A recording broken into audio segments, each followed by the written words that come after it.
Hey, it's Marina, travel experta. Today, we're going to be talking about Lanquin, Guatemala. Are you guys ready for an adventure? Let's begin. I first arrived to Lanquin 21 years ago. It is this teeny tiny little village about an hour and a half to 2 hours away outside of Coban. Go to listen to my podcast about Coban to understand what Coban is and why it's pretty much everybody's going to be coming from that area. Lanquin is this tiny, amazingly beautiful village that is located in these rolling hills, super green, beautiful area of Guatemala in the middle of the Alta Verapaz region. It's truly breathtaking. I mean, it's full of rivers. There's rivers flowing through it. It is one of the most famous places in Guatemala for tubing, to go down the river tubing. There's several tubing areas, but it's also one of the most well-known places for caves. They're called the Lanquin Grutas or Grutas del Lanquin, which is the caves of Lanquin. Why are they so popular? First of all, because it's caves. Caves overall are a popular thing to do, but they're not hard caves. Obviously, if you have some serious issues with your legs and whatnot, it could be a little bit hard, but overall, it's on the easier side of exploring a cave.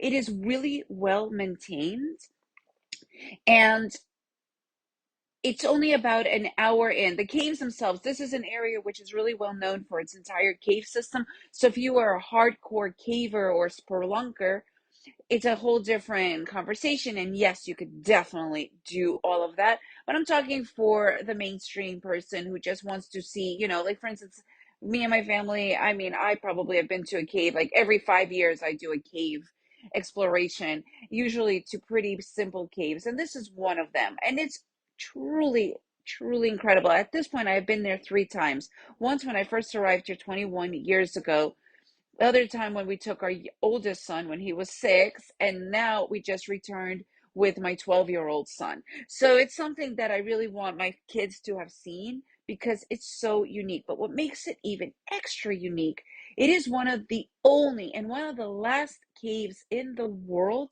where you could see bat colonies inside the cave and flying out in time for dinner. And that is just magical. Magical. First of all, to get in, it's 30 quetzales, which is like $4 for foreigners. Obviously, super affordable. But Lanquin is really well known for these beautiful hostels and hotels. We have stayed in several different ones, but the ones that we are fallen in love with is Zephyrs. I have an entire podcast about Zephyrs hostel, although they do have incredibly beautiful private rooms. So it's not only for youth hostlers, right? It's for families as well. Make sure you go and listen to that entire podcast because that place alone is almost like a destination of its own. Lanquin has a tiny little town as well that you could walk around. It still has a very local feel. There's not that many foreigners that actually live in this town. So it gives it that extra it's a really interesting place to visit. And from Lanquin is a very popular place to go to Sumuk Champay. I have an entire podcast about Sumuk Champay, so make sure you go and check it out. It's considered one of the world's nature wonders, especially it's definitely in the nature wonder of Guatemala. So make sure you go and check that out because it's about 45 minutes away. You could either stay in Lanquin, do a trip there, or enjoy a night in Sambuk. So make sure you go and listen to decide for yourself. So I would recommend at least 2 days because if you're going to be doing Sambuk from here, to be in Lanquin. So one night, definitely stay one night in Lanquin. And if you could, 2 nights. If obviously you want to stay longer, that's completely up to you. There's certainly things to do here. You could do the tubing and the cave all in one day. So the cave, I recommend to arrive there around 4:30, no later than 5, so that you go inside and do the entire cave because it takes about an hour and a half, depending on your pace. And then the bats start to fly out, depends on the time of the year, around 6 to 6:30.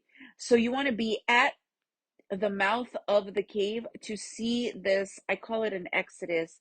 They are completely harmless, so they will not hurt you. They will not do anything to you. They are mainly fruit flies, but them leaving, we call it them leaving for their breakfast, because to them, in evening when the sun goes down is when they wake up, because they've been hibernating or they've been sleeping all night.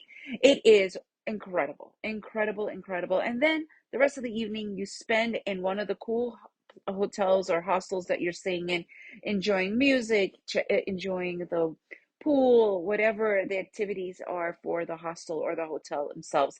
It does get very muggy in the daytime. At night it's very pleasant, so it is a very humid place, and that's why it's so green as well. So you could get there many different ways. You could actually go directly there from either the city, Guatemala City, or Antigua, either a private driver or a collective shuttle. Or if you end up staying one night in Coban as well, you could get transferred to your hotel there. And then there are different ways to get to the different places. Interestingly enough, we've been taking tuk-tuks the majority of the places. Even where it's pretty rough, the tuk-tuk does get around. So you can get around tuk-tuk. It's super cheap. We're talking like $1.50 each way wherever you go. Very affordable. The area is still super, super affordable to stay in, and it's probably one of the most unique experiences that you could have going to Guatemala. So if you guys have been to this area, I'd love to hear your feedback. If you enjoyed this podcast, please share it with your friends. Leave me a review as well. And remember to make every day an adventure.